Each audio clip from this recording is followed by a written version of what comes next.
우리가 이렇게 고난주간 토요일에 나와서 기도할 수 있다고 하는 거 내 힘은 아닙니다. 여러분의 미래를 주관하시는 성부 하나님의 기쁜 것을 통달하신 성령님이 감화 감동시키셨기 때문입니다. 우리가 하나님을 사랑하잖아요. 하나님을 사랑하는 거 우리 힘으로 인간적인 노력으로 하나님 사랑할 수 있는 게 아닙니다. 하나님 사랑하는 마음을 우리에게 창조하셨기 때문입니다. 우리가 믿음을 가질 수 있는 거, 보이지 않는 하나님이 어떻게 믿어집니까? 보이지 않는 하나님 믿어질 수 있는 은혜 주셨기 때문입니다. 이렇게 성령님의 감화 감동하심, 하나님이 주시는 사랑, 은혜, 이것을 누리지 못하도록 방해하는 거, 엄밀히 말하면 나의 유욕입니다. 유욕. 그런 유욕을 이기기 위해서 우리는 신령한 굶주림이라는 주제로 이번 주간 하나님 앞에 나아갔습니다. 분명한 것은 하나님을 사랑하는 것으로 이어지는 신령한 굶주림일 때에 하나님은 반드시 그 굶주린 것을 채워주십니다. 혹이라도 하나님 사랑하는 것이 아니라 사람에게 칭찬받고 사람들에게 인정받기 위한 것이라면 사람에게 인정받는 그것으로 네 보상은 이미 끝났다. 그래서 너의 기도, 너의 섬김은 아무런 보상도 응답도 없을 것이라고 예수님이 말씀하셨습니다. 그러니까 우리가 자치기관에서 대표 기도할 때도 하나님 의식하고 하나님 기쁘시게 하는 기도드릴 생각을 하지 않고 여기 있는 사람들을 내가 교육시키겠다든지 이들이 좋아하는 그런 기도를 하겠다고 하는 순간 그 기도는 이미 nothing입니다. 아무런 소용없습니다.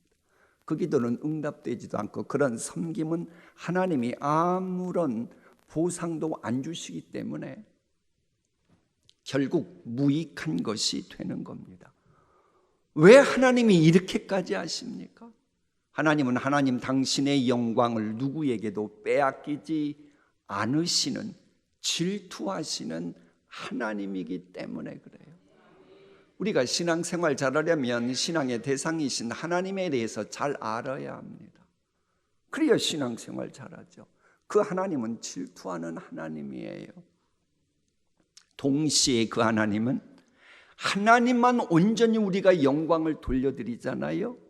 그러면 그 영광을 우리에게 나눠주시는 분이라고 요한복음 17장 22절은 분명히 명시합니다. 그러면 기도를 하고 섬기를 하고 하나님께 인정받고 하나님이 주시는 상급 받고 얼마나 좋습니까? 우선순위 사람 눈치 보지 말고 하나님 제일 주의여야 하는 겁니다. 영광 받으시면 영광 주시는 주님이심을 명심하고 항시 하나님 사랑을 지향해야 돼요. 이게 안 되면 부덕스러운 언행이 기도하는 것 같은데 부덕스러워요. 섬기는 것 같은데 꼭 부덕스러운 열매를 맺어요. 그래서 하나님은 이사야서를 통해 이렇게 말씀하십니다. 주 여호와 이스라엘의 거룩하신 이가 이같이 말씀하시되 너희가 돌이켜 조용히 있어야 구원을 얻을 것이고 잠잠하고 신뢰하여야 힘을 얻을 것이라. 우리가 하나님의 자녀답게 살아가는데 힘이 필요합니다. 그 힘 하나님이 주시는 겁니다. 힘을 얻어야 되는데 그건 내가 노력한다고 발버둥 친다고 되는 게 아니고 하나님을 신뢰하고 그리고 때를 기다려야 그 힘이 주어지고 우리가 사명 감당하는 데 능력이 필요한데 그 능력도 우리에게 하나님이 주시는 것이고 그 힘은 우리가 쥐어 짠다고 생기는 게 아닙니다. 하나님의 일은 위로부터, 하나님으로부터 내려와야 그것이 우리가 하나님 나라를 위해서 약속의 주인공이 되는 능력이 되고 힘이 되는 겁니다. 이것을 알고 하나님의 도우심이 있어야만 만족하는 신령한 굶주림, 그것이 되는 겁니다. 이런 신령한 굶주림으로 하나님의 하나님 되심을 인정할 때 그럼 하나님은 어떻게 응답하십니까? 함께 읽어볼까요? 내가 기뻐하는 금식을 하면 내가 빛난 얼굴로 살아가게 만들 것이요 내 치유가 급속할 것이며 하나님의 영광이 내 뒤에 호위할 것이요. 저 말씀은 지난 주일날 맛보기 한 그런 말씀이에요. 저 말씀 한번 묵상해 보십시오. 신령한 굶주림으로 하나님을 기쁘시게 하면 치료하시는 여호와 밖에서 회복의 은총을 주신다는 건데, 이 말씀을 우리가 오병이어 멘토링 할 때 보는 세번역 성경은 저렇게 번역합니다. 내 빛이 새벽 햇살처럼 비칠 것이며 여명이고 소광입니다. 그러니까 우리가 신령한 굶주림을 하면 하나님은 우리의 인생에 놀라운 복된 여명, 놀라운 서광의 그 은혜를 입고 그런 삶을 드러내도록 책임지시겠다는 거예요. 동시에 우리가 정글 같은 세상 살다가 있게 되는 상처가 있을지라도 빨리 나을 것이다. 내 의를 드러내실 분이 앞서가시고 주님의 영광이 내 뒤에서 호위하실 것이다. 그러니까 신령한 굶주림이 있으면 마치 어둠 속에 있어서 어둠의 자식처럼 고개 푹 숙이고 모자 푹 눌러 쓰고, 그렇다고 모자 눌러 쓰는 거 보고 문제 삼는 게 아니고 죄인들이 그러는 걸 말하는 겁니다. 그렇지 않고 고개 들고 당당하게 살아가도록 그 복 주시고 주의 은총이 몸에, 마음에, 우리의 일상생활에도 생업에도 때가 되면 임하도록 은총 베푸시고, 또 우리의 마음속에 있는 빈 그릇 채워야 되는 은혜가 있어요. 그 어떤 은혜, 풍성한 은혜, 그걸 너에게 주고도 너는 그 복을 누릴 자격이 있다고 의롭다, 내 의를 드러내 주신다는 거예요. 자, 봐라, 이 사람은 하나님이 주시는 복 너끈히 감당할 수 있어 라고 보여주시겠다는 거예요. 그리고는 하나님이 당신이 친히 앞서가시고, 우리 청년들 30, 40 세대들 신령한 굶주림으로 하나님 앞에 나와서 옷도 다 검정옷 입었잖아요. 어두운 색깔. 이렇게까지 한 우리 청년들 30, 40 세대들 앞서 하나님이 지금 가고 계셔요. 그리고 주의 영광이 내 뒤에서 호위할 것이다. 그 외국 목사님 가운데 의사, 처방전 이런 말을 한 분이 있어요. 그러니까 이런 얘기입니다. 우리가 신령한 굶주림으로 하나님께 나아간다고 하는 것은 마치 환자가 병을 고치기 위해서 의사에게 나아간다는 것이고, 그럴 때 하나님은 처방전을 주시고 처방전대로 하면 저렇게 회복의 은총을 입게 된다고 하는 겁니다. 우리가 하나님의 자녀답게 살기 위해서 필요한 거 있잖아요. 그럼 혼자 힘들어하지 말고 신령한 굶주림 속에 모든 것 다 갖고 계시는 그 우리 여호와 앞에 나밖에 나아가는 겁니다. 그렇게 하도록 하시기 위해서 우리 예수님이 십자가 달려 돌아가신 거 아닙니까? 수고하고 무거운 짐진 자들아 다 내게로 오라, 내가 너희를 쉬게 하리라. 나는 마음이 온유하고 겸손하니 나의 멍에를 메고 내게 배우라. 그리하면 너의 마음이 쉼을 얻으리니 이는 내 멍에는 쉽고 내 짐은 가벼움이라. 여러분, 내 병을 치료하는 법도 모르는 의사라고 생각하면 병원에 가는 발걸음이 가벼울까요? 무거울까요? 당연히 무겁죠. 아니, 내 병 치유하지도 못하는데 내가 가야 된다. 그건 무거운 겁니다. 그러나 치료하는 여호와 라파에게 가는 것이라면 나는 치유받네, 그런 마음에 쉼을 얻는다는 거예요, 우리 예수님의 말씀이. 그러니 발걸음이 가벼워지죠. 게다가 처방전도 이제 주시죠. 하나님께 나아가면 반드시 은밀한 중에 보시는 하나님이 갚아주리라. 분명히 처방전 주십니다. 그런데 그 처방전도 하나님의 은혜로 만들어지는 것이기 때문에 처방전대로 하는 것도 내 힘으로 하려고 그러지 않고 뿌릴 때 뿌리는 그저 기도의 씨앗 뿌리고 참회의 신학, 무슨 신학? 잘 때는 잠자는 하나님께 맡기고, 이러니 결코 하나님께서 주시는 것은 무겁지 않고 가벼운 겁니다. 하나님을 사랑하고 하나님을 의지하는 짐을 무겁다고 말하면 안 됩니다. 하나님을 사랑하는 것은 이것이니 우리가 그의 계명들을 지키는 것이라. 그의 계명들은 뭐한 것이 아니로다? 무거운 것이 아니로다. 무릇 하나님께로부터 난 자마다 세상을 이기느니라. 세상을 이기는 승리는 이것이니 우리의 믿음이니라. 여러분, 하나님은 단순히 치료만 해주시는 분이 아니라는 거예요. 요즘 말로 재활 치료까지 하시는 분입니다. 오늘 그 청년들 3040 세대가 선다는 얘기를 들었어요. 그래서 이제 예화를 어떻게 쉽게 할까 하다가 우리 젊은이들이 좋아하는 미국 메이저리그에 이정우 선수가 있습니다. 소식 들었죠? 이정우 선수가 지금 막 놀라운 기록을 보이고 있대요. 근데 작년에는 별 볼 일 없었는데 그랬대요. 이렇게 된 과정 중에 뭐가 있었냐?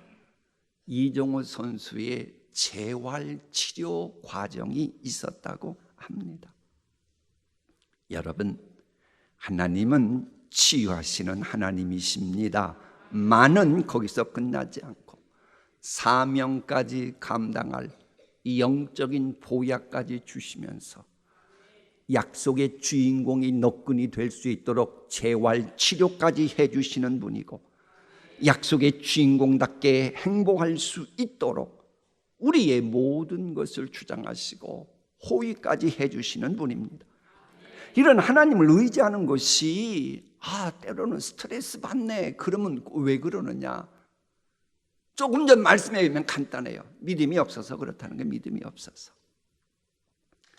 신령한 굶주림의 주인공에 주시는 은총과 관련해서 또다시 지금 믿음 이야기가 또 등장하고 있어요. 왜? 믿음 그러는데 의인은 믿음으로 말미암아 사니까요.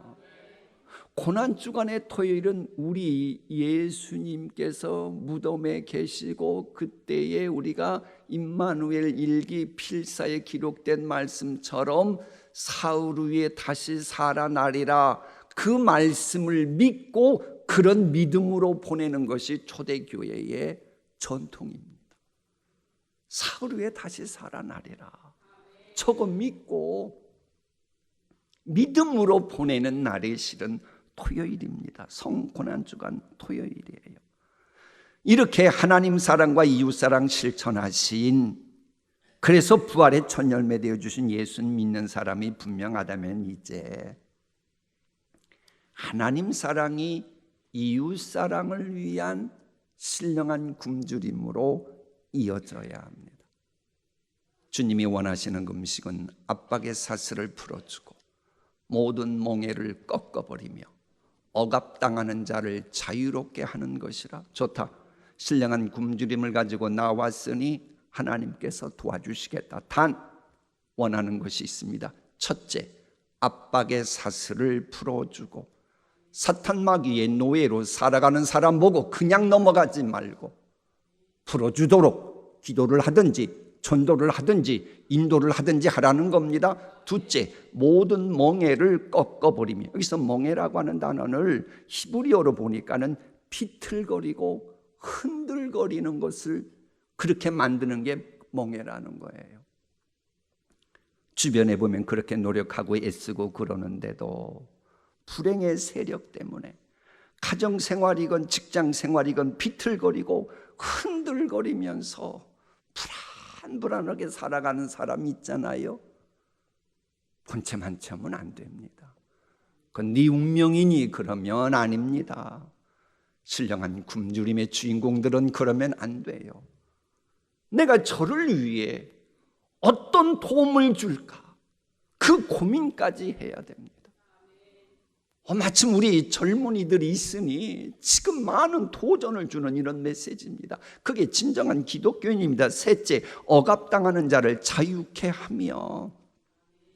여기서 자유케 한다고 하는 히브리어는 노예에서 자유케 한다는 말입니다. 고의건 실수건 부모님을 잘못 만났건 나라를 잘못 만났건 때를 잘못 만났건 어쨌거나 전쟁에서 패해서건 어떤 이유로 노예 같은 삶을 살든지 간에 그런 폭력, 압제, 모욕받는 삶으로부터 벗어나게 하도록 몫을 감당하는 사람이 신령한 굶주림의 주인공입니다. 그러니까 신령한 굶주림 가진 사람은 이런 거 보면 이 정도면 됐지 그럴 수가 없습니다. 주님 분향기는 그날까지 그리스도의 장성한 분량까지 차가기 위해 계속해서 선한 영향력의 내용들이 풍성해져야 돼요. 그렇게 나아가야 돼요. 그래서 예수 믿는 사람이 분명하다면, 신령한 굶주림 가진 사람이 분명하다면 항시 앞으로 전진하고 풍성한 은혜를 사모하면서 영향력이 커져야 돼요. 그걸 자손들에게 다음 세대에 보여줘야 합니다. 이외에도 너희는 굶주린 자에게 너희 음식을 나눠주고 집 없이 떠돌아다니는 가난한 사람을 너희 집으로 맞아들이며 헐벗은 자를 보면 입히고 도움이 필요한 너희 친척이 있으면 외면하지 말고 도와주어라. 굶주린 자에게 뭐하고? 음식 나눠주고. 여러분 그렇게 살아가고 계십니까? 어느 교회 가면 그 굶어 죽어가는 아이들을 위해서 월드비전이나 유니세프와 함께 그 수백 명의 어려움 당하는 이들을 도와주는 사진을 전시해요. 모든 사람 다 보는데 항시 1년 내내 10년 내내.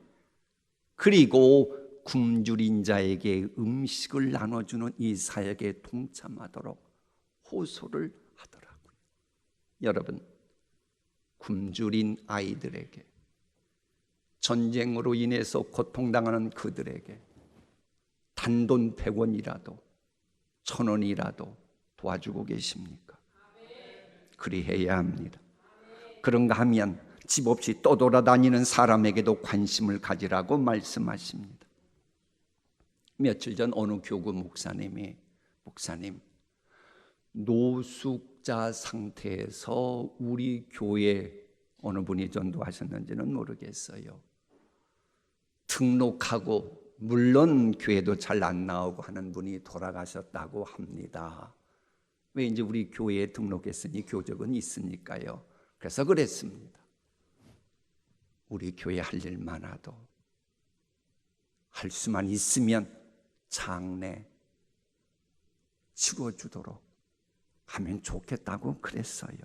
왜? 거처가 없이 떠돌아다니는 분들을 위해서도 우리는 이웃사랑 실천해야 하기 때문에 그렇습니다. 직접 도와줄 용기가 없으면 기도라도 할 수 있잖아요. 하나님은 그 마음 보고 계시는 겁니다.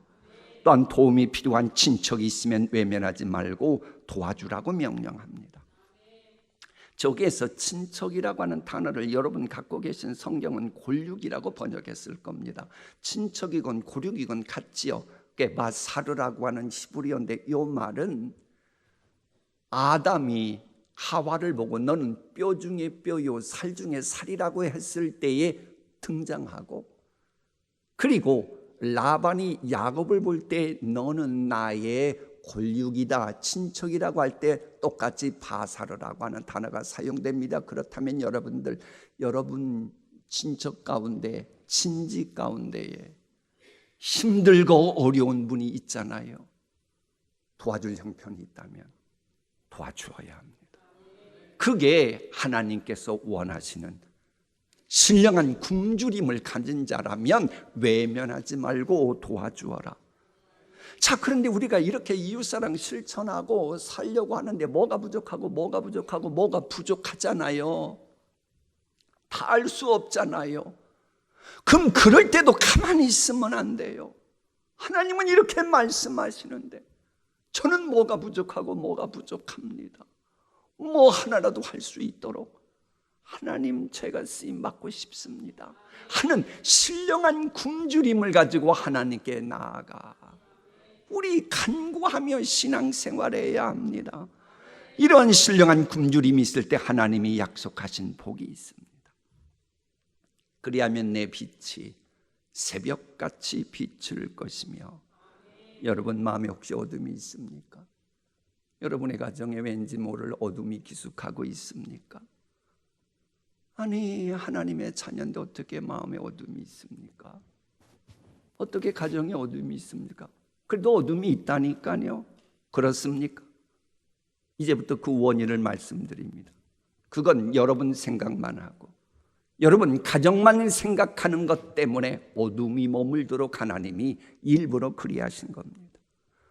여러분이 여러분 자신을 위해서는 돈을 아끼지 않으면서 하나님 나라를 위한 헌금 생활도 안 하고 불쌍한 이웃을 위한 지출도 하지 않는다면 하나님께서 여러분의 마음과 여러분의 가정에 어둠이 깃들도록 일부러 허락하십니다.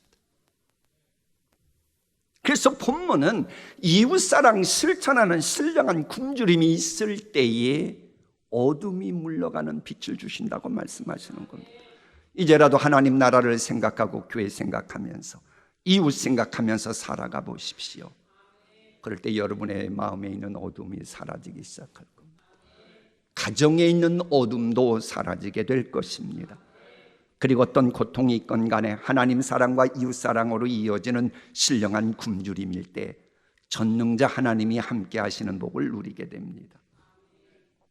함께 읽어볼까요? 내가 부를 때에는 나 여호와가 응답하겠고 내가 부르짖을 때에는 내가 여기 있다 하리라. 내가 하나님께 부르짖는 것은 기도하는 겁니다. 기도는 인터폰이 아닙니다. 기도는 전쟁터에서의 무전기와 같습니다. 그래서 에베소서 6장을 보면 영적 전쟁을 할 때 수시로 무시로 기도하라고 말합니다. 수시로 영적인 무전기로 천국 사령부에 계신 만군의 여호와께 계속해서 무전기로 알려드리는 것, 그게 기도입니다. 우리가 하나님 사랑과 이웃 사랑으로 굶주려 있을 때 천국 사령부에 계신 만군의 여호와께서 분명 응답하실 수 있도록, 지체하지 않으실 수 있도록 하는 게, 그게 바로 신령한 굶주린 자의 기도입니다. 그런데 하나님은 우리가 신령한 굶주림으로 기도를 하는데 이렇게 천군 천사 보내서 응답만 하면 안 되겠다 싶으면 하나님이 직접 임재하신다고 약속하신 것입니다. 그러면 영적 전쟁에서 승리하는 것은 떼어놓은 당상입니다. 하나님께서 함께 하신다.